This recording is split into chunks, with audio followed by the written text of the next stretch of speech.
안녕하십니까. BTV 주간종합뉴스입니다. 네, 2학기 시작과 함께 학교가 정말 어수선한 한 주였습니다. 이 서희초 교사의 49제가 열린 지난 4일 전국의 교사들이 공교육 멈춤의 날을 외쳤는데요. 네, 이번 주 주간종합뉴스 첫 소식은 이 선생님들의 이야기로 시작합니다. 학교 현장에서 안타까운 소식이 계속 들려오고 있고 또 교사들의 목소리는 더 커지고 있습니다. 지난 4일 국회 앞에 모인 교사들의 이야기를 들어봤습니다. 네, 첫 소식 김대우 기자입니다. 갖은 경무에 시달리며 정서적인 고통을 홀로 감내해야 하는 현실 가운데 제대로 된 교육이 이루어지기는 어려울 것입니다. 우리 사회는 이러한 현실을 외면했고 사명감을 갖고 교단에 선 선생님들을 절망의 낭떠러지로 떠밀었습니다.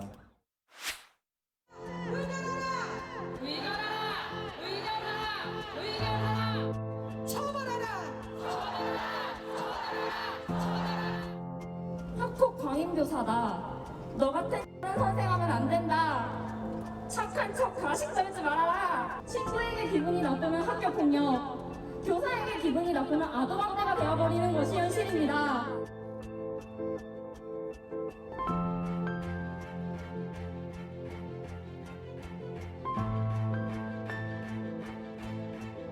안타깝지만 지금까지 우리는 스스로의 안전과 기본권을 수호할 아무런 방패도 없이 사명감 하나로 막아내고 있었습니다.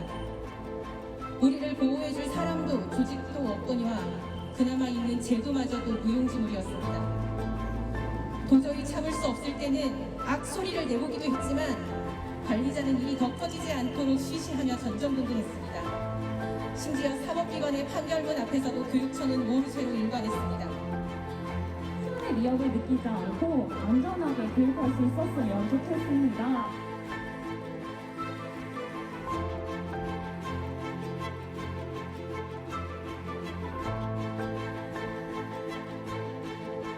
아이들은 다 공부를 열심히 하고 학교 생활 잘하고 있습니다. 그렇지만 일부의 아이들이 수업 활동을 방해하거나 그럴 때 교사들이 할 수 있는 것들이 없습니다.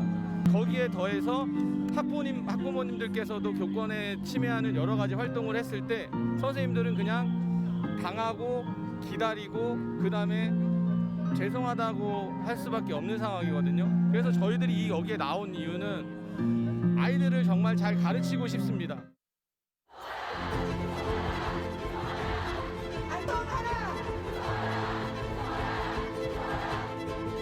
가장 큰 문제는 담임교사 한 명에게 모든 책임과 그리고 고난, 힘듦이 집중되게끔 하는 현재 체계에 있다고 봅니다. 그래서 어떤 악성 민원인이라든지 그리고 과잉행동 학생을 마주했을 때 그게 한 교사가 온전히 감내하는 것이 아닌 교육청과 그리고 학교 관리자 모두가 함께 그것을 분담하고 어려움을 해결할 수 있는 시스템이 마련되는 게 가장 큰 우선 과제라고 생각합니다.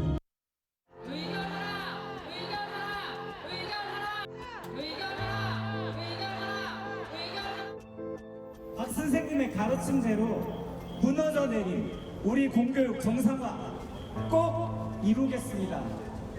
박 선생님의 가르침대로 선생님들의 교육활동을 방해하는 모든 도전과 싸우겠습니다. 그리고 박 선생님의 친구이자 저의 제자들이 선생님들을 꼭 지키겠습니다. 안녕하세요. 고맙습니다.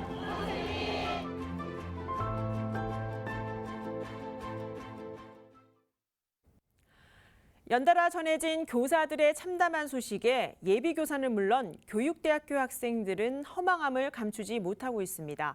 곧 마주하게 될 참담한 현실을 가졌던 꿈을 흔들 정도라고 하는데요. 양진호 기자가 만나봤습니다.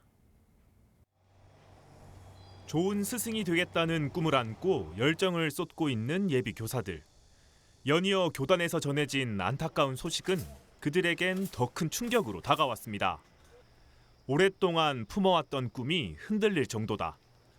이들은 곧 마주할 교권의 현실이 지금과 같지 않길 바랐습니다. 저는 초등학교 4학년 때부터 초등교사라는 직업을 희망해 왔는데요. 그만큼 이 꿈에 대해 확신이 많은 사람이었어요. 근데 이번 다양한 사례를 통해서 내가 걷는 길이 내가 그토록 꿈꿔왔던 그 견고한 벽을 좀 무너뜨리는 듯한 느낌을 받았어요. 추락한 교권. 이로 인해 흔들린 예비 교사들의 꿈은 현실에 그대로 반영됐습니다. 지난해 서울교대 자퇴생은 83명입니다. 지난 2018년 대비 7배 이상 증가했습니다. 이렇게 일방적인 폭언이나 그런 폭력이 저한테 왔을 때는 사실 지금까지 일어난 일을 보면은 저도 제가 보호받지 못할 수 있다는 상황이라는 것에서 확신이 없으니까 조금 더 그 직업에 대해서 고민을 많이 하게 되고 좀 회의감이 많이 들 것 같습니다. 지금 현실이 계속 유지가 된다면? 교육부의 교사 집단 행동에 대한 징계 계획에는 큰 실망감을 드러냈습니다. 추락한 교권을 회복하는 게 단 하루의 수업보다 중요하다고 판단한 겁니다. 교육부는 여론이 크게 악화되고 나서야 징계 계획을 철회했습니다. 그만큼 각오도 되어 있고 그만큼 이 현실을 바꿔야 한다는 생각에 학교를 안 나갈 정도로 심각한 문제라고 생각을 하고 변화를 위해서 실천을 하셨다고 생각하기 때문에 어떤 피해를 받더라도 미래가 바뀌어야 한다고 생각합니다. 지금도 많은 예비 교사들이 좋은 스승이 되기 위한 길을 묵묵히 걸어가고 있습니다. 더 나은 현실을 마주하고 교단의 설날을 기다리고도 있습니다. BTV 뉴스 양진호입니다. 네, 다음 소식입니다. 지난해 여름 기록적인 폭우로 서울은 반지하거주 가구의 침수 피해와 사고가 컸습니다. 매년 기상이변으로 인한 극한 호우가 예상되면서 이에 대한 대응 방안이 필요하다는 목소리가 높은데요. 학계 전문가들이 모여 대책을 논의했습니다. 김진중 기자가 취재했습니다. 2022년 대규모 침수 피해가 벌어졌던 서울. 지난해 8월 벌어진 극한 호우는 시간당 최대 141mm 수준으로 서울시가 30년 빈도 기준으로 예측해 잡아둔 배수 설계 용량인 시간당 95mm를 크게 웃도는 수치였습니다. 기후변화로 앞으로 한반도의 기온은 최대 7도까지 상승하고 강수량은 약 30% 증가할 거란 암울한 전망까지도 나오고 있습니다. 앞으로 서울은 어떤 수해 예방 대책을 내놔야 할지 논의하는 자리가 마련됐습니다. 전문가들 사이에서는 극한 호우라는 기상 이변이 숙제로 던져졌습니다. 100년에 한 번 올 정도의 강우량이 이제는 빈번해질 수 있다는 겁니다. 설계 빈도는 더 늘어날지 모르지만 그만큼 불확실성한 구간이 늘어나기 때문에 이제 학술적, 기술적 검토가 필요한 것 같습니다. 과거 같이 그냥 이번에는 30년 미터 95mm/h가 우리 서울시의 방제 성능 목표고 모든 자치구에 동일하게 적용한다라고 하기보다는 이렇게 경우에 따라서는 존 1, 존 2, 존 3, 존 4에 해당하는 이런 어떤 구분된 목표 강우량을 설정해서 해외에서 이렇게 하고 있는 바와 같이 우리 또한 100년 빈도를 상회하는 이런 그 강우에 대한 그 대책들을 수립을 해야 될 것 같습니다. 그리고 하천 관리의 어떤 패러다임을 전환을 해야 되고요. 그다음에 유역 단위의 하천 관리 체계를 이제 구축할 필요가 있습니다. 기존에는 이제 행정구역 단위로 이렇게 되었었는데 지난해 8월 대규모 침수 피해 이후 극한 호우 상황을 전하는 긴급 재난 문자 전송 체제가 마련됐고 빗물 펌프장과 저류조, 대심도 빗물 터널 등 배수 시스템에 대한 점검과 추가 구축 계획이 더해졌습니다.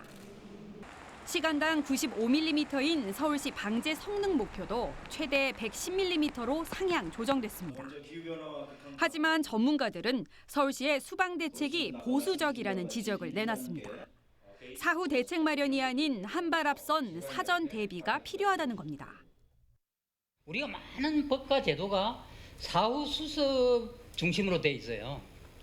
이것이 사전 대비 쪽으로 가지 않으면은 탁상공론이다. 우리는 대응 복구에 한 70% 정도 투자를 하고 있고 사전 대비는 한 30% 돈을 투자하고 있어요. 일본은 우리가 미워하는 일본은 정부 안 됩니다. 이렇게 해가지고는 어렵다는 것이죠. 사후 수습 중심으로 갈 경우 재난 재해는 반복될 수밖에 없다는 것. 국가와 국민이 사전 대비가 중요하다는 인식을 갖고 제도와 행정, 예산 확보 등에 있어 지속적인 지원을 더해가야 함이 강조됐습니다. BTV 뉴스 김진중입니다. 네, 서울시청이 자리한 서울광장 지하는 지하철과 시민 커뮤니티 그리고 쇼핑몰 등이 있어 많은 사람들이 오가는 곳입니다. 네, 그런데 지난 40년간 한 번도 공개된 적이 없는 지하 공간이 자리하고 있는데요. 네, 서울시가 이곳을 일반 시민들에게 공개했습니다. 이재원 기자가 취재했습니다. 좁은 철문 앞으로 기자들이 줄지어 서 있습니다. 철문을 지나자 상당한 크기의 지하 공간이 길게 뻗어 있습니다. 처음에 나타난 곳은 이른바 기둥구역. 동굴에서나 볼 법한 종류석이 눈앞에 나타납니다. 배수로, 상하수관에 의해 생겨난 것으로 추측됩니다. 조금 더 가면 아무것도 없다는 의미의 무주 공간을 만나볼 수 있습니다. 시청과 을지로를 잇는 쇼핑몰 바로 아래층에 숨어 있는 공간입니다. 서울시가 시청역에서 을지로 입구역 사이 지난 40년간 공개되지 않았던 지하 2층 공간을 공개했습니다. 터널의 폭은 9.5m, 높이는 4.5m로 총 길이는 335m에 이릅니다. 최근 을지로가 힙지로로 불리며 핫플레이스로 많은 이들이 찾고 있는 것처럼 시청역 지하 공간을 매개로 새로운 언더 힙지로를 그려볼 수 있지 않을까 기대해 봅니다. 시는 9월 한 달간 시민들에게 숨은 공간을 공개하고 활용 방안을 시민들에게 직접 제안받는다는 계획입니다. 오는 8일에서 23일까지 매주 금토 하루 4회 공개하며 시민들을 대상으로 활용 방안 공모전도 개최합니다. 서울시는 서울광장 외에도 여의나루역, 신당역, 문정역 등을 시민의 제안을 받아 새로운 공간으로 탈바꿈한다는 계획입니다. BTV 뉴스 이재원입니다.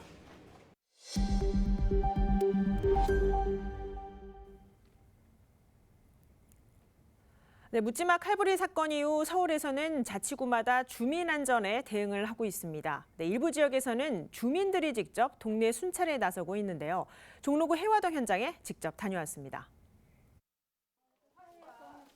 조끼를 입은 주민들이 주택가 골목에 들어섭니다. 저녁 7시 가로등이 켜지는 어두운 시간. 전봇대에 설치된 비상벨 작동에 문제가 없는지 확인합니다. 경찰관을 호출 중입니다. 네, 여기 해화동인데요. 네. 비상벨, 이 CCTV 비상벨 작동 잘 되나? 네네. 확인차 나왔어요. 네, 바르게 살기 네네. 나오신 거죠? 네. 네, 알겠습니다. 네, 감사합니다. 바르게 살기 운동 종로구 협의회가 해화동을 포함한 5개 동을 시범으로 안전 순찰을 진행했습니다. 강력 범죄에 대한 주민 불안감 해소를 위해 우리 동네 안전 한 바퀴 공모에 선정된 겁니다. 지역의 특성에 맞는 우리 동네 한 바퀴라는 캠페인을 주제로 주셨어요. 공모를 해서 우리는 비상벨이 정말 위급한 상황에서 눌러졌을 때 작동을 해야 된다는 그런 취지로 우리가 공모를 했습니다. 개별적으로. 그래서 지금 현재는 종로구만 지금 이 사업을 시작을 하게 됐습니다. 위급한 상황에 비상벨을 누르면 종로구 CCTV 관제센터로 연결됩니다. 송수신 상태에 문제가 발생하면 안전신문고에 신고해 조치토록 했습니다. 특히 공원이나 놀이터 등 범죄 위험성이 높은 공공장소는 필수 점검 대상. 순찰에 나선 회원들은 동네 안전이 중요함을 체감합니다. 이런 사건 사고가 많이 나니까 이런 보안 이런 그 시스템 이런 거를 한번 점검차 하고 이제 순찰도 이런 앞으로 이런 식으로 한번 돌아오면 어떻겠는데 이제 그런 취지로 해가지고 이제 우리도 오늘 처음 이제 시범으로 했지만 앞으로는 저희도 이제 한번 할 생각을 하고 있습니다. 저도 자녀를 넷 키우는 부모 입장에서는 여자든 남자든 요즘에 묻지마 그런 게 많기 때문에 옆집이 누군지도 모르고 자꾸 이웃이 바뀌는 가운데 이런 것들이 있다면 오히려 저를 보호할 수 있고 우리 이웃을 보호할 수 있다면 좋은 것 같은데. 종로구 17개 동에 설치된 비상벨은 모두 700여 대. 이 가운데 주택이 많은 해화동은 86대로 가장 많습니다. 해화동 주민들이 시범으로 진행한 안전순찰은 나머지 12개 동으로 확대될 전망입니다. BTV 뉴스 강혜진입니다.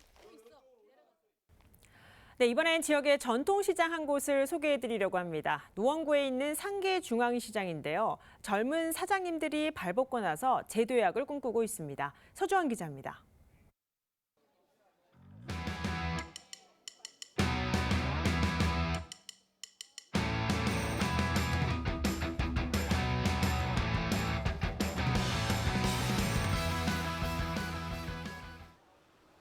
1970년대 조성된 노원구 상계중앙시장.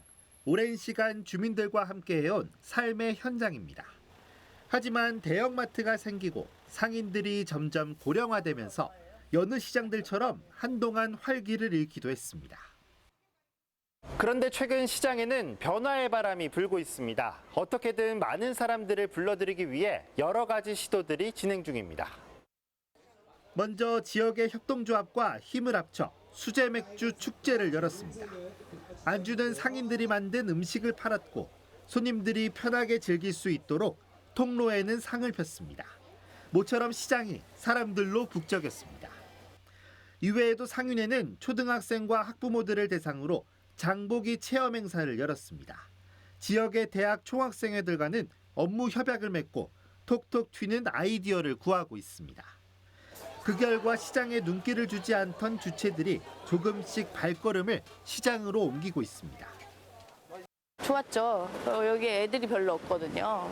시장이라서 이제 나이대들이 할머니 할아버지들이니까 그런 축제로 사람들이 많이 와가지고 사람 구경도 하고 홍보도 되고 돼서 너무 좋았어요. 이와 같은 변화들은 젊은 사장님들이 하나둘 자리를 잡으면서 시작됐습니다. 불편하지 않은 시장과 젊은 시장, 익숙하고 즐거운 시장을 만들기 위해 2세대들이 머리를 맞댄 겁니다. 시장의 털을 닦은 부모 세대가 그랬던 것처럼 살아있는 시장을 만들어가고 있습니다. 깨끗이 해놓고 외부 사람들이 오시는데도 하나도 지장 없게끔 진짜 한 번 왔다가 또 다시 찾을 수 있게끔 그렇게 해드리려고 합니다. 부모님 세대처럼 치열하고 간절하게 그리고 어떻게 보면 좀 더 공격적으로 저희 시장의 발전을 위해서 노력을 해야 된다고 생각하고요. 상계중앙시장은 오는 10월 온라인 판매 플랫폼 운영도 시작합니다. 앞으로도 생존을 위한 변화의 바람을 계속 이어갈 생각입니다. BTV 뉴스 서주원입니다. 네, 지역마다 동네 역사를 지닌 명소가 있습니다. 이런 옛 모습을 지역 주민에게 알리고 함께 공감하는 자리가 도봉구에서 열렸는데요. 네, 주민과 함께 거리 행렬을 하는 옛길 문화제 현장을 직접 다녀왔습니다.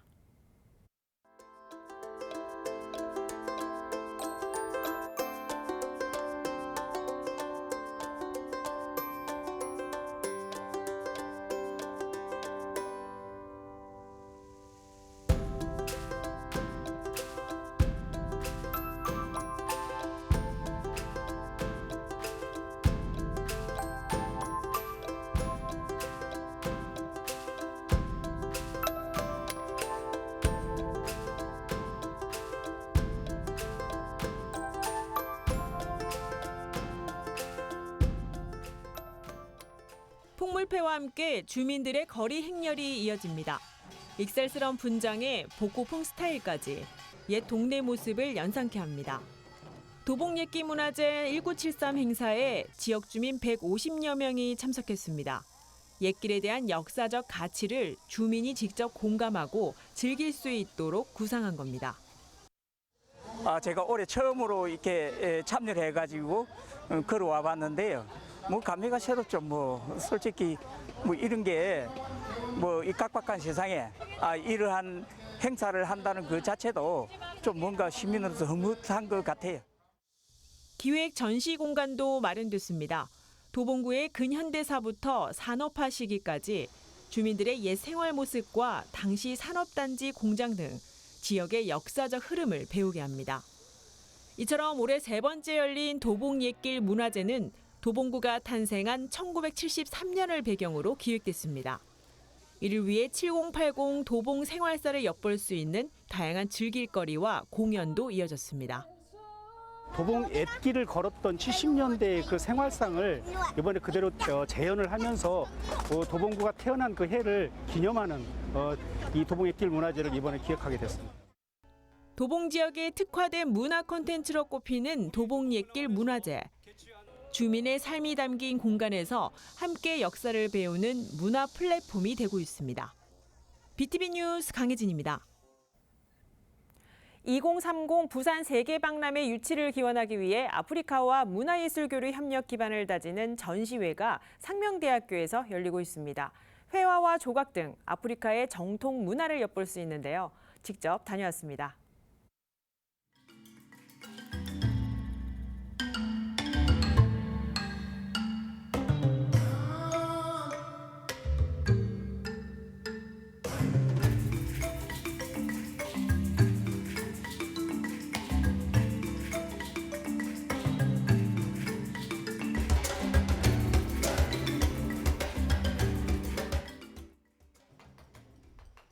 검은 다이아몬드로 불리는 흑단나무를 끌과 톱 등으로 다듬습니다.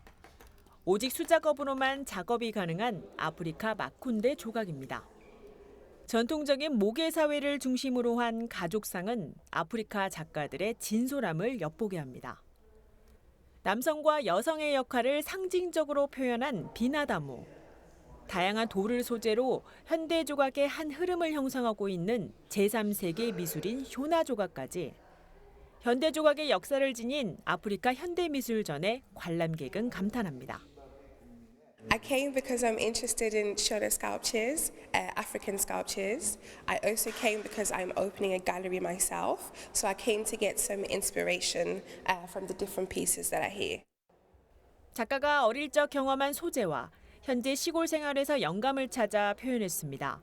아프리카인들의 추상적인 표정은 물론 웅장한 자연을 그린 사실주의적 회화는 작가만이 가진 주제를 담고 있습니다.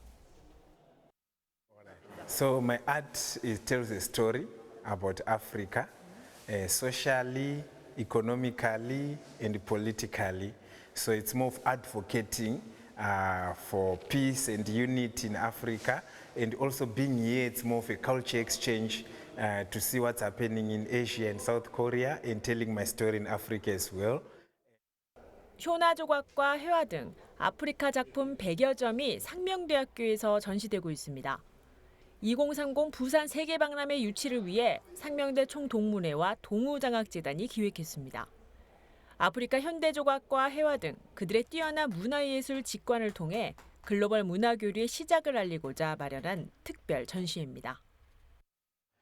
우리가 아프리카 예술하면 생소하잖아요. 너무 생소한데 이 아프리카 예술을 우리가 글로벌 문화 콘텐츠 학과인데 글로벌하게 상명대학교 내에서 개최함으로 해가지고 아프리카의 미술도 알리고 그다음에 아프리카의 문화 콘텐츠도 알릴 수 있는 좋은 기회가 되지 않을까.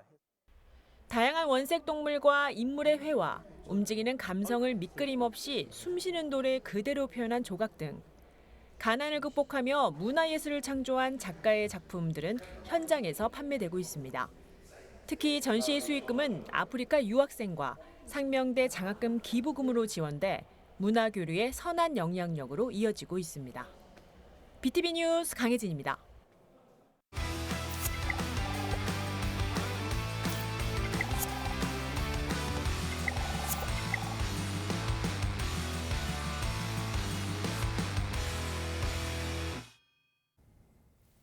네, 지역 소식을 주민이 직접 전하는 주민통신원 순서입니다. 네, 모처럼 문화예술 관련 소식이 들어와 있는데요. 유능한 신진 작가를 발굴해 작품 활동을 지원하는 사업이 강서구 겸재정선미술관에서 진행하고 있습니다. 네, 국내는 물론 세계 미술을 이끌어갈 젊은 작가를 선발하는 겸재 내일의 작가 공모전이라고 하는데요. 네, 강서구를 담당하는 박현준 통신원이 직접 취재를 했습니다. 첫 취재 소식인데 화상으로 연결해서 자세한 내용 들어보도록 하겠습니다. 네, 박현준 통신원 나와 계십니까? 네, 반갑습니다. 주민통신원 박현주입니다. 네, 반갑습니다. 강서 지역의 첫 소식으로 이 겸재 정선미술관을 다녀오셨다고 들었습니다. 네, 먼저 겸재 내일의 작가가 어떤 사업인지부터 자세히 소개를 좀 해주시죠. 네, 겸재 정선미술관에서는 신진 작가 발굴 프로젝트의 일환으로 만 40세 미만의 청년 작가들 중에서 전통과 현재에 대한 고민을 담고 있는 역량 있고 실험 정신을 가진 젊고 유망한 작가들을 발굴 지원하고자 겸재 내일의 작가를 해마다 공모하고 있는데요. 올해는 14번째로 2023년 8월 4일부터 9월 5일까지 겸재정선미술관 제1 기획전시실에서 전시되었습니다.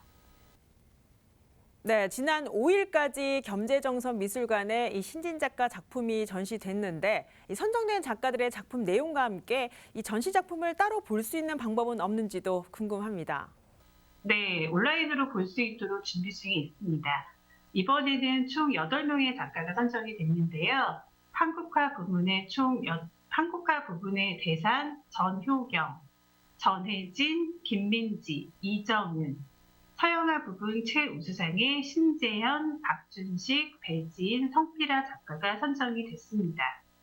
현재를 살아가는 젊은 청년 작가들은 시대를 어떻게 바라보는지, 인간 내면의 세계를 어떤 시선으로 느끼고 있는지를 전통적인 재료로 표현한 작품들이 많았는데요.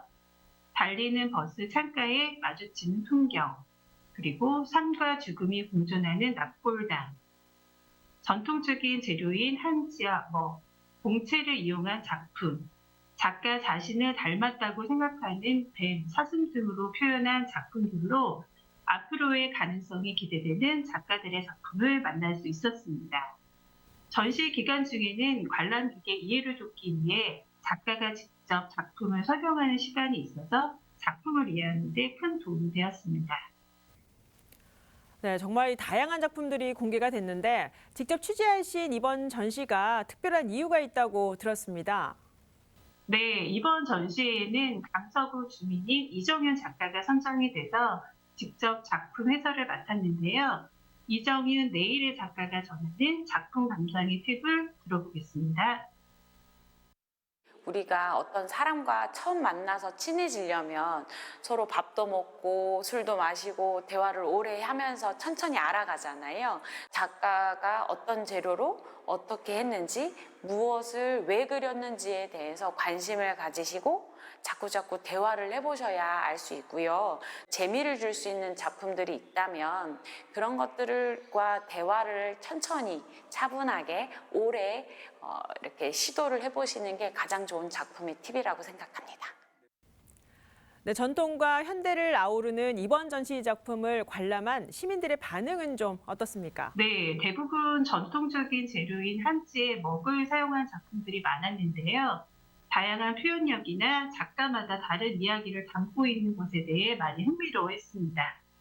궁산이나 겸재정선 작품을 보러 왔다가 현대미술 그리고 청년 작가들의 작품을 우연히 보게 돼서 많이 놀라웠고 또 신기했는데요. 여전히 이해하기는 어려워해서 해설이 필요하다는 의견이 많았습니다. 전시 해설 프로그램에 참여한 분의 이야기를 들어보겠습니다. 현대미술 작품들을 잘 이해 못했었는데요. 이번에 작가님이 직접 도슨트를 해주셔서 현대미술에 대해서 이해하게 됐습니다. 앞으로도 작가님들이 이렇게 직접 도슨트를 해주시면 좋겠습니다. 네, 강서 지역의 첫 소식으로 겸재 내일의 작가를 취재하셨는데 지역의 문화예술에 대해 남다리 느낀 점이 있다면 한 말씀 해주시죠. 네, 강서에는 오늘 취재한 겸재정선미술관, 그리고 허준박물관, 스페이스K, 서울식물원 전시관, 강서 아트리움 같은 대형 전시관도 많이 있지만요. 개인이 운영하는 소형 공연장인 초이 아트홀이나 전시관에서 예술을 통해 서로의 삶을 나누는 모습들을 많이 만날 수 있었습니다. 강서의 문화예술을 즐기러 강서를 많이 찾아주시면 좋겠습니다. 네, 오랜만에 강서 지역의 문화예술 소식 전해드렸습니다. 네, 취재하느라 고생 많으셨습니다.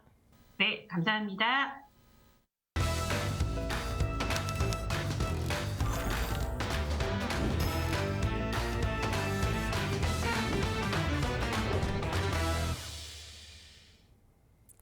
네, 디지털 기기에 익숙한 요즘 유치원생은 물론 학생과 성인까지 글씨체를 교정하는 학원이 있다고 합니다.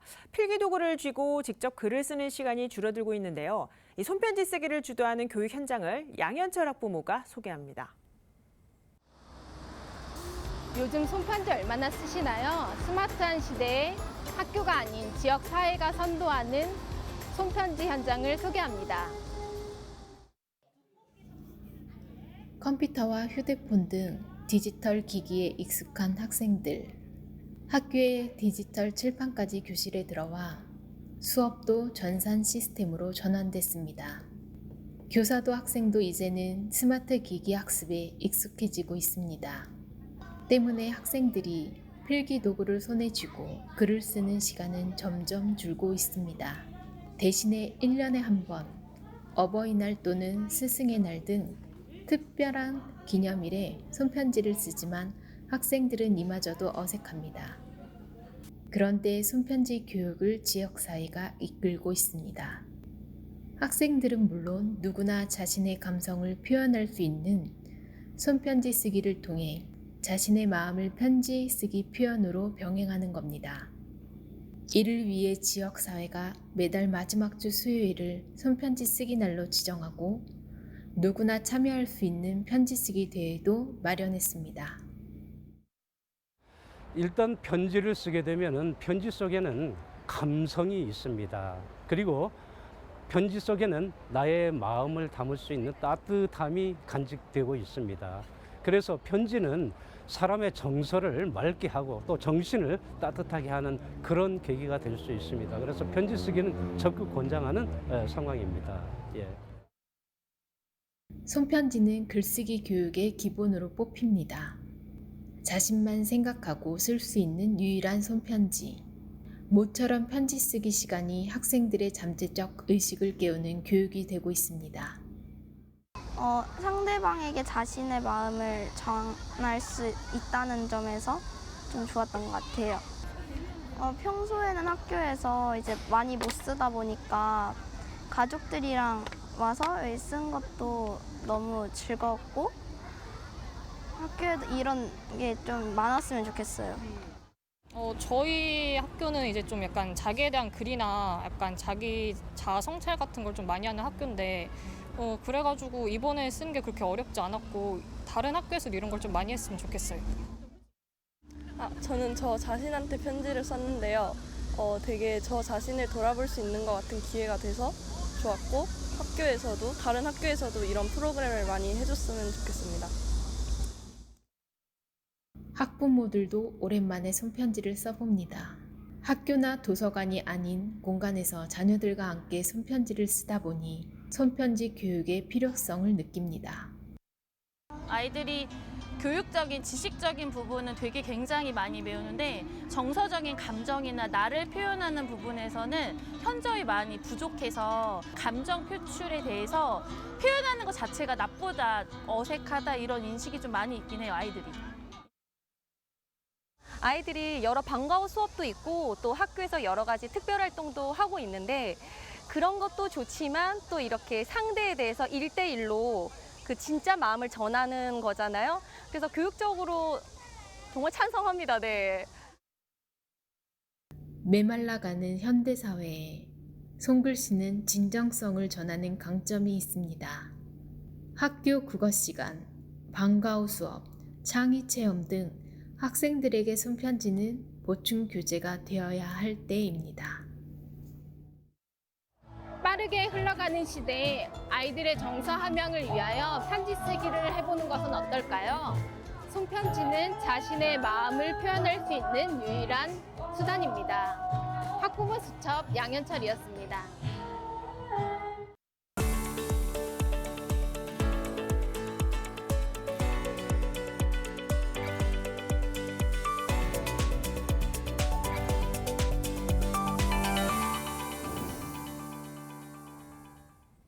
네, 한 주의 서울 소식 위클리 서울입니다. 불특정 다수에게 흉기를 휘둘러 숨지게 하거나 주변에 위협을 가하는 사건이 잇따라 발생하면서 시민들의 불안감이 더 커지고 있습니다. 언제는 나도 피해자가 될 수 있다는 불안감에 호신용품을 찾는 사람이 늘고 있는데요. 네, LG 헬로비전 손성혜 기자가 취재했습니다. 주택가에서 흉기를 들고 소란을 피운 30대 남성. 누군가를 직접적으로 공격하진 않았지만 주민들은 불안에 떨었습니다. 예측할 수 없는 위협적인 상황이 언제 또 벌어질지 모른다는 공포감에 주민들은 스스로를 보호할 수 있는 방법을 찾고 있습니다. 우리 집에 딸도 키우니까 그런 생각 많이 들죠. 이러고 다니고 갑자기 누가 와서 확인하면. 인터넷 포털 사이트의 쇼핑 검색어 순위에는 호신용품이 최상단에 있습니다. 한 인터넷 쇼핑몰에 따르면 흉기 난동 사건 이후 호신용품 거래량이 급증한 것으로 나타났습니다. 호신용 스프레이와 경보기, 3단봉이 많이 팔렸습니다. 제가 들고 있는 건 인터넷 쇼핑몰에서 구입한 호신용 경보기입니다. 살짝 누르고 당기면 불빛과 함께 경보음이 크게 납니다. 경보기는 가볍고 작아 휴대하기 편하고 호루라기보다 소리가 큽니다. 호신용 스프레이는 얼굴에 최대한 가깝게 대고 뿌려야 효과적입니다. 3단봉은 위협을 가하는 상대의 행동을 저지하거나 공격을 막는 데 사용할 수 있습니다. 계란 지듯이 잡아서 45도로 손목 스냅을 이용해서 펼치시면 돼요. 긴 무기다 보니까 거리를 유지하면서 치셔야 돼요. 치거나 찌르거나. 단 사용이 서툴면 뺏길 수 있어 평소 충분한 연습이 필요합니다. 수련이 안 되신 분들은 이거를 잡히면 보통 이렇게 심겨루기해서 뺏으려고 하거든요. 그래서 안 되고.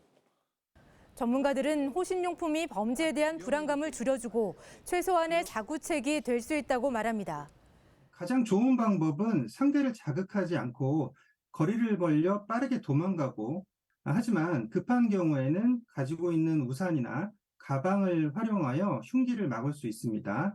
또 호신용품이 있다면 호신용품을 사용해서 흉기에 대처할 수 있는 방법이 있습니다. 하지만 너클 등 호신용품이 범행 도구로 사용되는 경우도 있어 일부 호신용품에 대한 규제가 필요하다는 지적도 나오고 있습니다. 헬로티비 뉴스 손성혜입니다.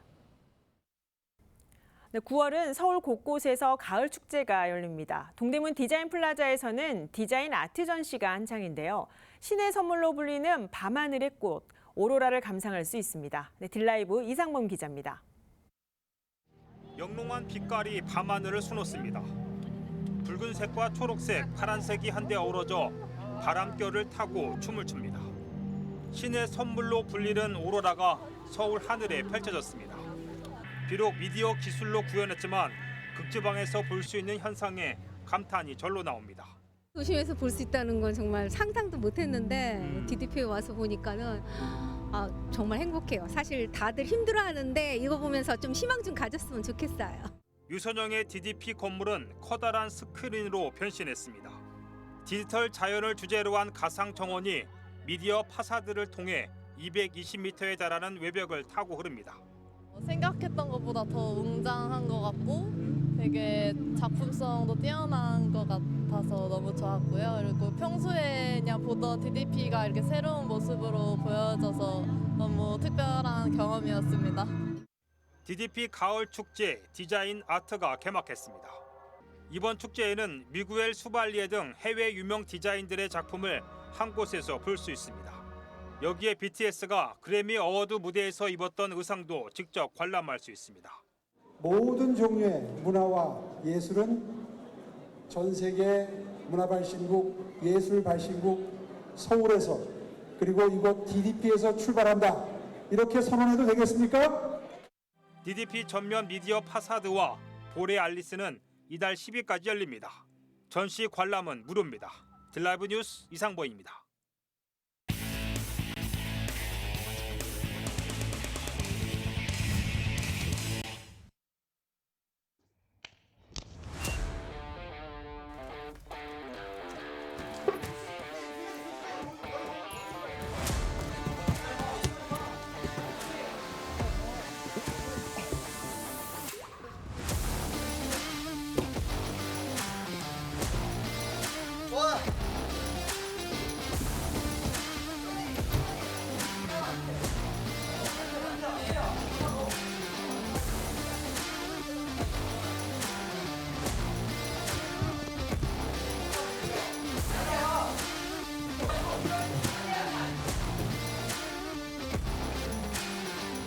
안녕하세요. 곡정고등학교 3학년 레슬링부 이동관입니다.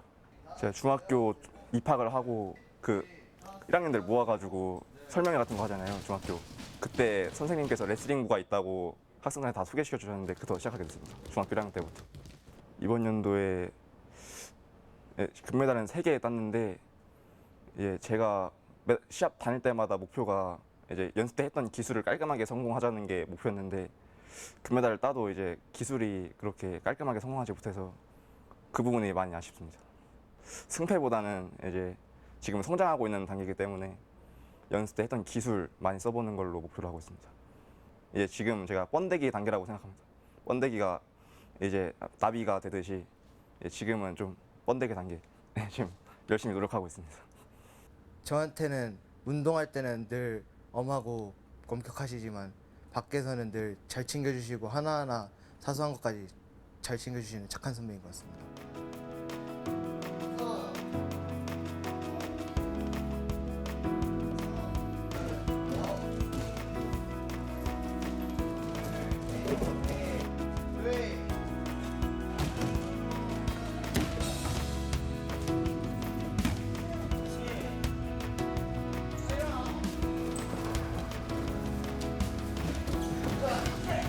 또래에 비해서 근력이 좀 좋은 편이고요.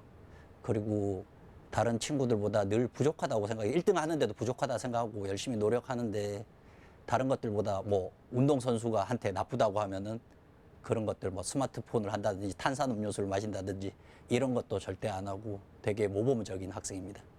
너무 근육량이 많아서 유연성이 좀 떨어져서 이제 부상 확률이 좀 높거든요. 그런 부분만 조심하고 지금처럼 관리한다면은 뭐 충분히 지켜볼 만할 것 같습니다.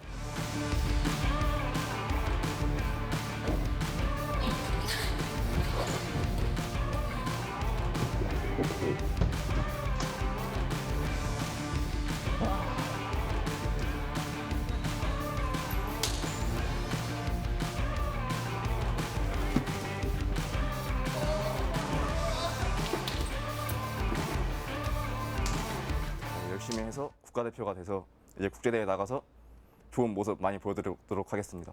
화이팅! 아침 저녁으로 선선한 날씨입니다. 지역마다 가을 축제 같은 행사가 많은 계절인데요. 친구와 연인, 가족과 함께 여유 있는 주말 동안 가을 축제 분위기 느껴보는 것도 좋겠습니다. 요즘 기후차가 큰 만큼 코로나가 다시 기승을 부리고 있습니다. 건강관리에 각별히 유의하시기 바랍니다. 저희는 지역을 잇는 뉴스를 위해 다음 주도 최선을 다해 달리겠습니다. 건강한 주말 보내시기 바랍니다. 시청해주신 여러분 고맙습니다.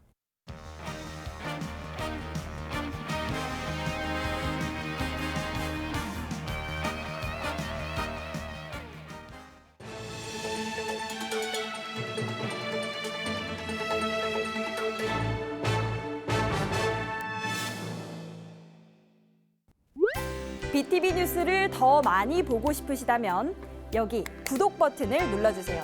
추천 영상도 누르면 바로 재생됩니다. 또 다양한 서울 소식을 보고 싶으시다면 휴대폰에서 가지 앱을 다운로드해보세요. 저희 BTV 뉴스를 시청해주셔서 감사합니다.